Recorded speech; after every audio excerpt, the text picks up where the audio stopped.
โมตัสสะภะคะวะโตอะระหะโตสัมมาสัมพุทธัสสะนะโมตัสสะภะคะวะโตอะระหะโตสัมมาสัมพุทธัสสะนะโมตัสสะภะคะวะโตอะระหะโตสัมมาสัมพุทธัสสะพุทธังธัมมังสังฆังนะมัสสามิ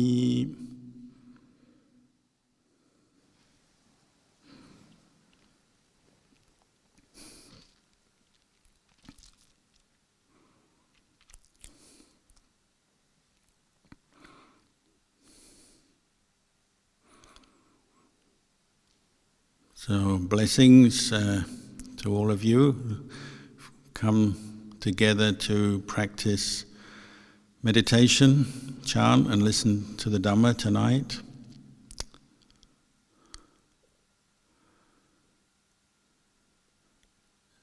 This weekend in Australia we're commemorating Anzac Day, which is a day we remember particularly members of the Australian Defence Forces, men and women who sacrificed their lives, and also from New Zealand as well, for their country.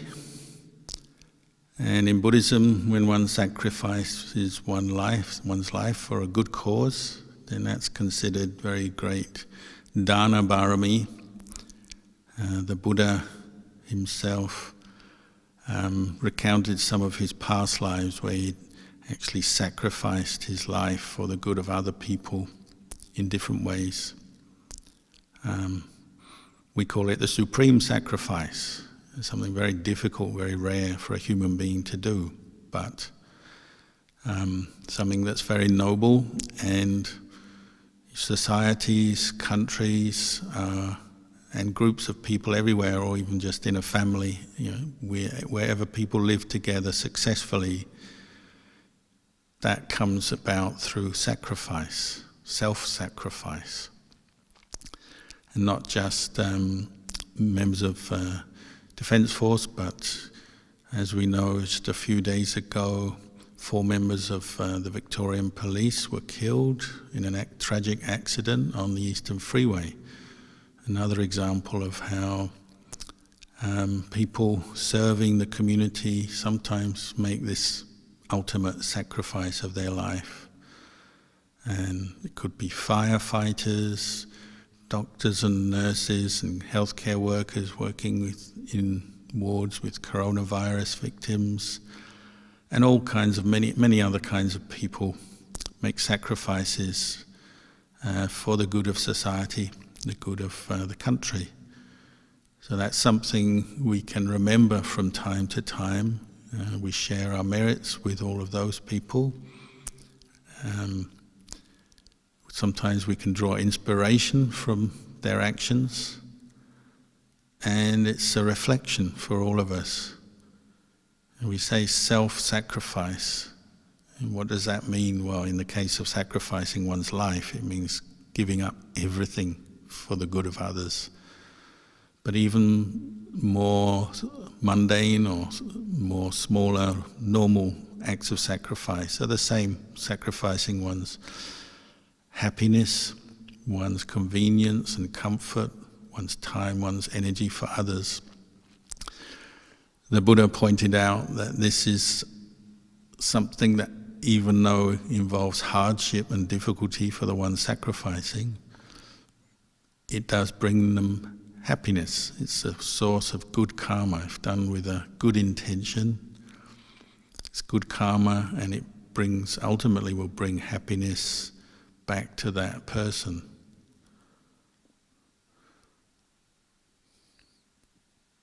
It's like the story someone told me the other day about the primary school teacher who wanted to explain this point to their students, who are just young school children, at the point that our happiness is related to other people as well. It's interdependent, and sometimes the quickest way and the best way to happiness is by helping others.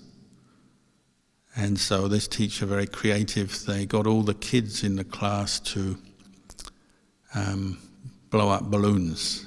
Each child got a balloon, different colour, and they all wrote their name on their own balloon. And they took them out into the corridor of the school, and all these classes of kids let their balloons go in the corridor, so they just became a mass of balloons filling the whole corridor, and the teachers spread them around. And then they invited all the kids to go out and find their own balloon, with the balloon with their name written on it, and bring it back. And they gave them 5 minutes, and it was chaos. All the kids were wading through a pile of balloons looking for their own balloon, the one with their name on, and nobody could find their balloon, and they're getting confused and frustrated. And they came back in after 5 minutes, nobody had got their balloon. There's too many balloons to choose from. It's too difficult. So then the teacher changed the instruction and said, okay, just pick up the balloon next to you and read the name and give it to whoever that balloon belongs to. They did that, and so within a minute everybody was able to get their own balloon, simply because all the other kids could read the name and just pass it to whoever that balloon belonged to. And the teacher said the balloon represents our happiness, and it's just a subtle point that when you're constantly seeking your own happiness in a more selfish way, only fixated on that, often you don't get what you want, you don't find the happiness, and you get a lot of frustration and suffering as you're trying to find it. Whereas if you're more sensitive, more aware to the people around you, and you take an interest in them, often you find that brings you your own happiness and brings them happiness as well, and the whole group survives better and flourishes and progresses better. And the Buddha pointed this out. The term is sukhasa samakhi. When we have harmony in the group, it brings everybody happiness, everybody benefit. Whether we're talking about a country, or society, or group, a region, or your neighborhood, or your family, your workplace, or a monastery. When we harmonize, cooperate, and think of each other as well as ourselves, then we all benefit. You might say this is the beginning of the Buddhist path to happiness and freedom from pain and suffering, is when we take an interest in the world around us, not forgetting ourselves because we're part of the world, but also taking an interest particularly in the people, the beings around us, as well as ourselves.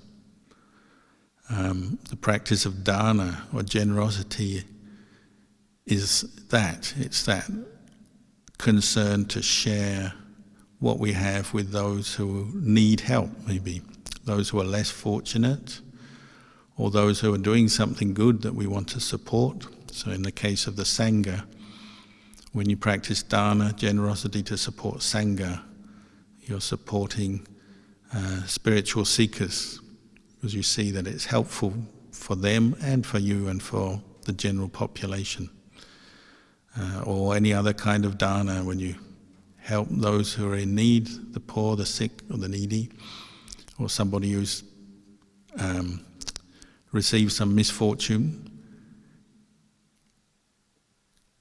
When we do this, any act of dana, we're letting go of a little bit of ourself, our attachment to this idea of self, who we are. Maybe it's letting go of our identification with our material possessions. So when we share some food, or give a donation, or give something to somebody else, or time, or energy, or even just knowledge, or just kindness shown in different ways, we're letting go of what we call self. We're sacrificing this sense of self. And this is the flavor of the Buddhist path right up till Nibbana, to enlightenment.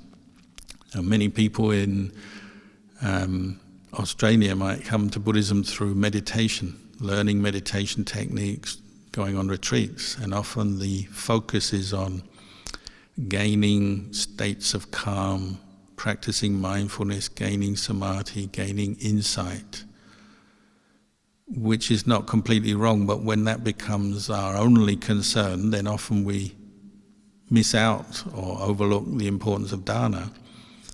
And it's like the kid looking for the balloon with their name on it. You might not find that happiness if you're completely oblivious or turned off to the people around you. So the Buddha encouraged us in the practice of meditation to practice dana at the same time. And there's no one way to practice dana, but it's more an attitude, have that attitude of being willing to share, because this practice of sharing on the material level, sharing our heart, sharing our thoughts with others, helps us to let go of this sense of self. And it's this delusion of self, the attachment to self, that is the real root cause of human suffering. And the Buddha pointed this out, so he's trying to help us get to where we want to be, giving us these teachings, pointing out the way to happiness, and it's actually seeing through the delusion of self. But to practice that, to get to that point, in the beginning sometimes we have to do very concrete ways of letting go of self to teach us. So it may be just an act of dana, putting someone else before oneself. And we see, even though at that moment we may let go of, we may have to conquer some desire, some attachment. Say, like Ajahn Chah used to talk about the school kid who gives away part of their packed lunch to their friend. They love apples, and they're lucky that day they've been given 2 apples, and by their mum in their packed lunch. And they realise, maybe I could share one of these apples. And one apple is big, one is small. So they think, well, I'll keep the big one because I like apples, but I'll share one with my friend, which is a good thought. But then they notice this clinging to this sense of self invested in, on that day, in the apple. And they realise maybe it's good sometimes to actually let go of that subtle sense of self. So they give away the big apple and keep the small one for themselves. So both school kids get an apple, but they've learned to let go of a little bit of self. And in the long run, that's for their benefit. They become happier, and they feel very good that they managed to do that, overcome that clinging. And this is the flavour and the characteristic of the Buddhist path, is learning to recognise that clinging and attachment to this sense of self is the cause of our trouble, causes us conflict with others, competition with others, comparing, and different emotional states based on our sense of self, living in the world, the sense of who I am. We have our own suffering that comes through clinging to this view of self, protecting a view of self, nurturing this view of self, on and on it goes.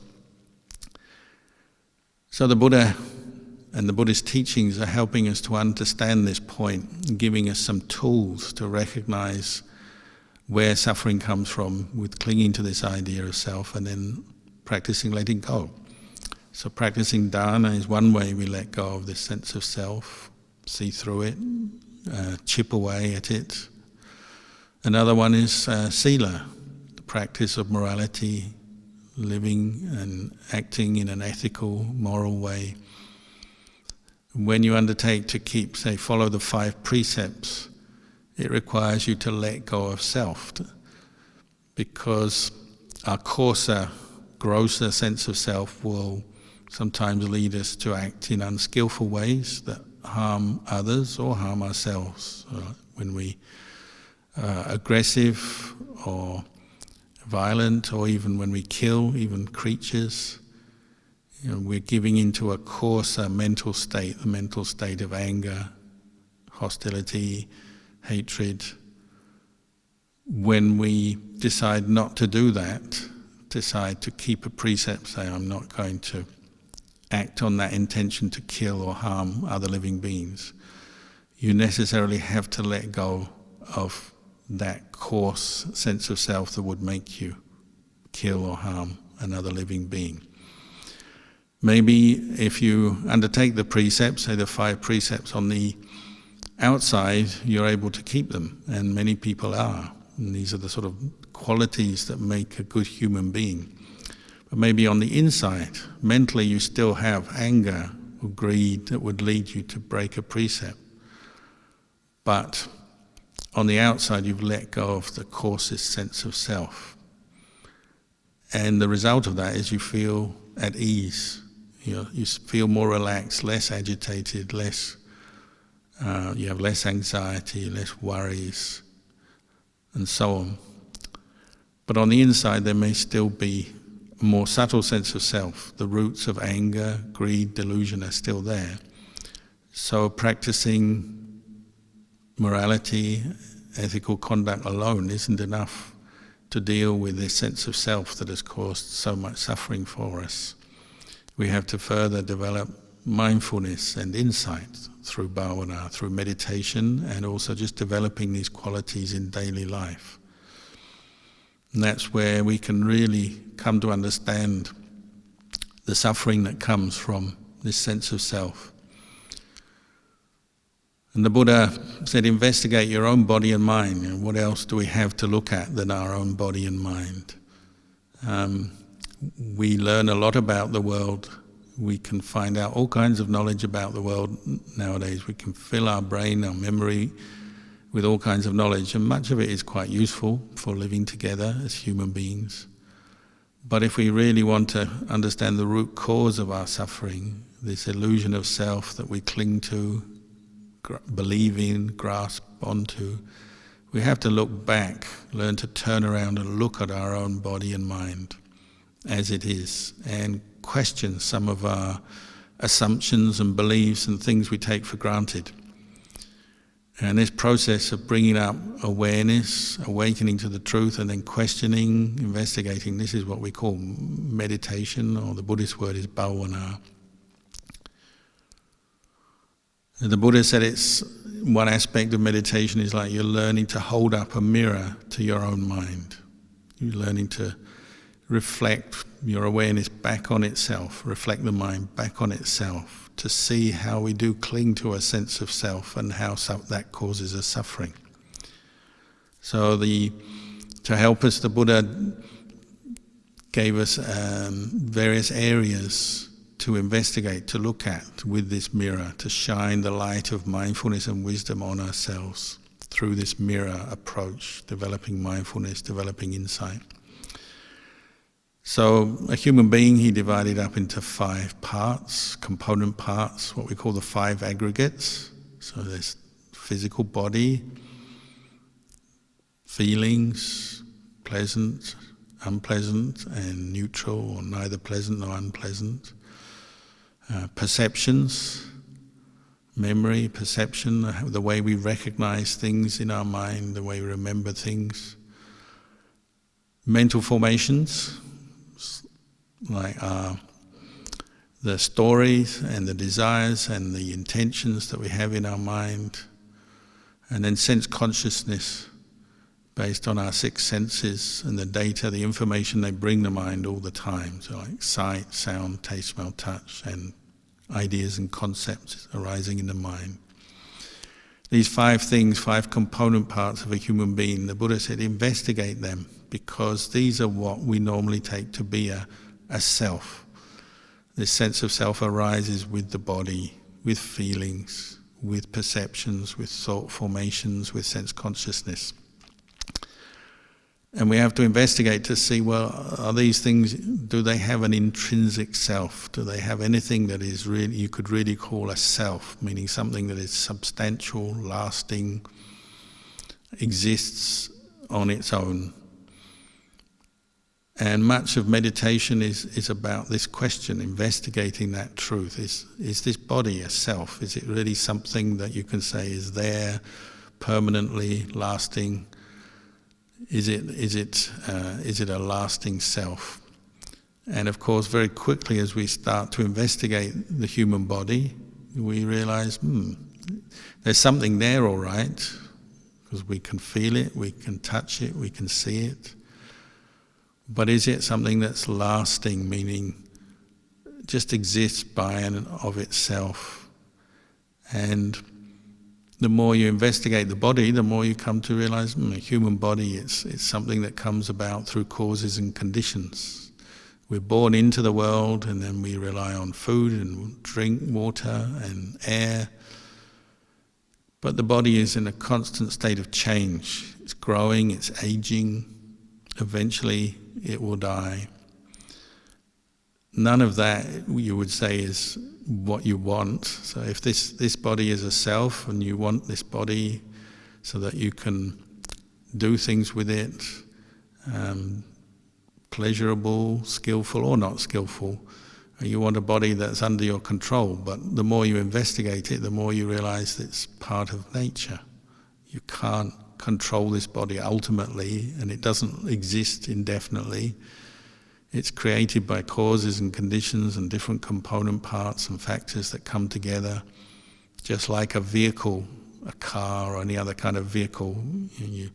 You look at it from the outside and you say, oh, this is my body. Whether you like it or not, it looks beautiful or ugly, it's to your satisfaction or not. We call it my body. But really this body is going its own way. The cells are changing all the time. They're growing, they're dying. The way we look, the way we experience the body is changing all the time. And there's not much we can do about that. So like when we compare it to a vehicle, we can say, well, this body is like a vehicle, and like a vehicle you can use it. You can use it to do many good things, just like we're using it now. We're sitting, meditation, chanting, listening to Dhamma, reflecting on the Dhamma. Your body, you can put it to good use like a vehicle. But when the time comes, that vehicle breaks apart, has to go back to the scrapyard. One day this body will break apart through aging, through sickness, and it will go to the scrapyard. It won't be there anymore. The component parts will go back to nature, to the earth, to the water of nature. It will be gone. So part of our investigation of this sense of self is looking at that, coming to really understand and see that truth in this body as we're using it. So we use it, there's nothing wrong with that. But at the same time we're reflecting on the changing nature of the body, the fact that because it's always changing, it brings us pain. We get the pain, aches and pains in our joints, in our back, through illness, through hunger, through feelings of cold, heat and cold, and so on. So it's dukkha, it's painful, it can't bring us lasting pleasure, lasting satisfaction, and ultimately it's not self. We can't control it. Keep it young, keep it good looking, keep it perfectly healthy all the time. The Buddha was encouraging to investigate how we create a sense of self around this body, but that causes us so much trouble. We get disappointed with our body when we get sick. We say, why me? Why did I get sick? We don't want to get sick, but it happens sometimes through causes and conditions. So we're investigating this sense of self and seeing it's actually a mistake. It's a wrong view. And that the body is made up of different component parts, come together through causes and conditions, and eventually they change, arise and cease and pass away. And letting go of this sense of self and coming to terms with reality brings great peace to the mind. Strangely enough, you would think letting go of this attachment to this body that we identify with would maybe be something that's frightening or might bring you unhappiness in one way or another. But the opposite, when contemplated mindfully, with clarity, with insight, it actually is a great relief to accept that the body is just the body, it's just the way it is. And we look after it while we can, we use it to do us much good as we can, but in the end we're going to have to let it go. And if you can see that clearly, then your mind becomes peaceful. When you have real insight, the heaviness of the body, and when you're ill or tired or hungry, your body feels heavy. But when you have insight into not self, into the lack of self in this body, what it does is brighten the mind and lighten the burden of carrying this body around. When we have delusion and clinging, the body always feels heavy. And the nature of all these 5 khandhas are like that. So feelings are the same. When we've never investigated what feelings are and how they affect us, we just take them for granted, cling to them, take them as being me, mine, myself, belonging to me. They cause us so much trouble. Your feeling of pleasure are things we tend to desire and want and cling to and seek more of and get afraid that we'll lose them. Feelings of pain we want to resist, get rid of. But the more we investigate feelings, the more we notice them. Pleasant feelings arise according to causes and conditions, and they pass away. Unpleasant, painful feelings arise according to causes and conditions and pass away, and they have that characteristic in common. Because feeling is a group of part of our experience, the more you attach to pleasant feeling, actually you're conditioning attachment and clinging to unpleasant feeling as well, because the more you cling on to your pleasant feeling, the more you suffer and struggle when you lose it. And when you lose it, the mind will be experiencing some form of pain, either physical pain or mental pain. The Buddha encouraged us to develop mindfulness and investigate this truth, to try and have enough mindfulness and awareness and insight to see feeling is just feeling. It is just what it is. And that doesn't mean to say we can't experience pleasant feelings in life that come through all the material pleasures of the world, physical, sensual pleasures of the world. We can't think of things that make us feel peaceful and happy inside. But what we should be aware of is that these feelings arise and pass away, and that's just the normal way of things. The more we cling to feelings as self, things that make us feel good, we cling on, say, I want this, I like this, I want this to be like this forever and ever, the more we'll suffer because they can't do that. They aren't a self. They're conditions that come about through different factors coming together. Feelings will arise. We see something pleasant, we're happy for a while, pleasant feeling for a while, then we change and see something else, and then it maybe is a neutral feeling, and then we see something we don't like and we experience an unpleasant feeling. And that's going on all the way through our day, but this is where we can really investigate and learn as a human being and do ourselves some real good. Perception is the same. Perception is based very closely with feeling. It arises as we see, as we smell, as we hear, as we taste, we touch, experience this body and our senses and the world around us. Perception's arising all the time. And with perception and the way we recognize our experience, we get pleasure, we get pain, we get neutral feelings. And perceptions are very unreliable. They're like, the Buddha said, they're like a mirage, something, a fantasy or a mirage just in the distance. You're looking at something that's not really there, but it's deluding you. Perceptions do that all the time. You just look at people.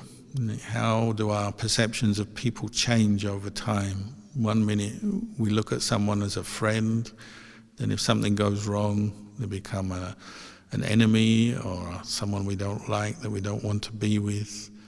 Same person, and we develop fixed perceptions about people very quickly, very easily, and then we judge them, everything they say and do based on those perceptions. We have the same problem with ourselves. We have fixed perceptions we hold on to and cling to as about ourselves, who we are, who we think we are, who we feel we are, who we would like to be, who we would not like to be. On and on it goes, and perceptions are tricking us all the time. And sometimes you see it. Like I remember one time, some people who are good friends, they'd come to the monastery all the time. They were friends, they were fellow practitioners, And then one day they decided to go on holiday together. And they went on holiday, and you know how it is when you go on holiday with someone who you don't normally live with. Once you're on holiday together, traveling together, eating together, staying in the same places, you realize they might have totally different habits, different views than you do. So these two really close friends completely split apart on that holiday, and they came back and they never talked again because they didn't like each other. And that seems to be quite a common habit around the world. People go off together and then they split apart, and then their perceptions of each other totally change. And this is because of the sense of self and the clinging to perception and making it who you are and how you view the world. Thought formations, well, that's where we make our karma, what we think every day. Some skillful, some unskillful, some of a mixture of skillful and unskillful together. It's the volitional intention of the mind. It's the way the mind creates its views of the world, the way we string thoughts and ideas together, the stories, internal stories we tell each other. And when you come to meditate in particular, this is what catches us out so much. You know, all the thoughts coming up, and so often you hear meditators and Buddhists saying, I'm just overwhelmed by my distracting thoughts, thinking too much. So this is an area, again, to look at, to study. You know, are you really your thoughts? What are thoughts? And thoughts are, again, conditions of mind that arise and pass away. And the more we investigate this, develop mindfulness investigates, we can see that thoughts are a very useful part of who we are. We can think and learn and come to understand things through thinking, but we can also suffer under our thoughts. When our thoughts get the better of us, the more unskillful ones take over the mind, they overwhelm us, and as long as we identify them with them as who we are, we suffer. Working with thought, mental formations, mental thought and thoughts, we have to be very patient and keep bringing up awareness. And from time to time we have to investigate not just the quality of our thoughts, what we're thinking about, or the details and the stories we're telling ourselves, but also the actual, what a thought is. You know, it's maybe words accompanied by particular feeling or emotion, and they arise and then they pass away.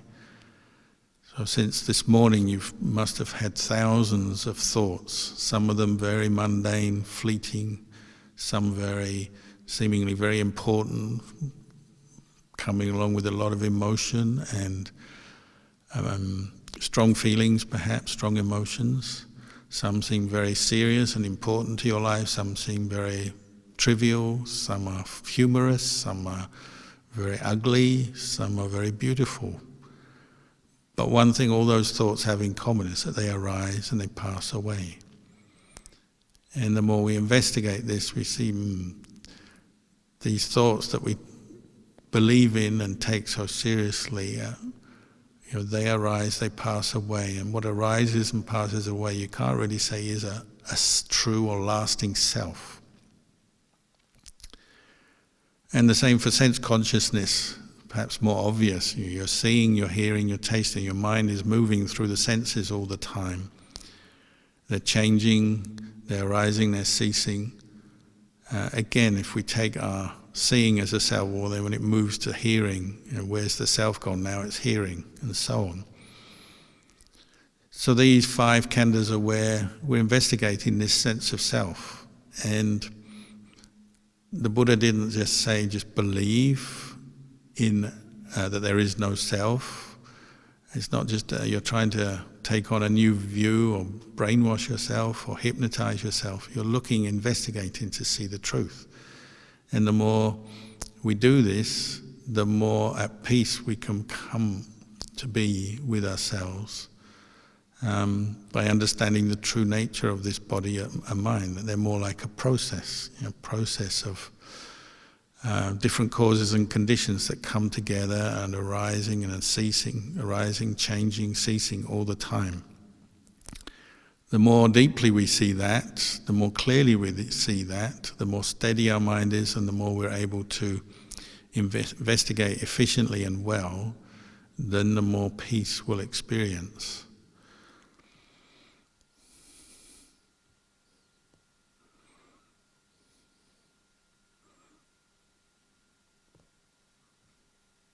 So this is something to keep up in your daily meditations, and not only developing mindful awareness all the time, but also to be investigating what your mind clings to, because where you cling is where suffering tends to arise. You cling to this physical body as a self, and then it doesn't do what you want, you suffer. You cling to feelings, you keep wanting feelings to be a certain way, get rid of the unpleasant feelings, get more pleasant feelings. The more you cling, the more you suffer. Perceptions, thought formations, sense consciousness, the same. Keep practicing, keep observing where you're clinging, where you suffer. Whether it's just a thought, an idea, a feeling, or physical experience. And you'll find that this is where you get a lot of peace and understanding coming. So maybe I'll leave that with you for your contemplation tonight, and wish you all well with your Dhamma practice of dana, sila and bhavana. And after this talk, we'll be giving a blessing as a Sangha for Anzac Day and for the 4 Victorian policemen and women who died, and for all people who have sacrificed their lives in the service of the country of Australia. So I'll leave the talk there tonight. Antamayang Vajagata Sadhukaram Tatama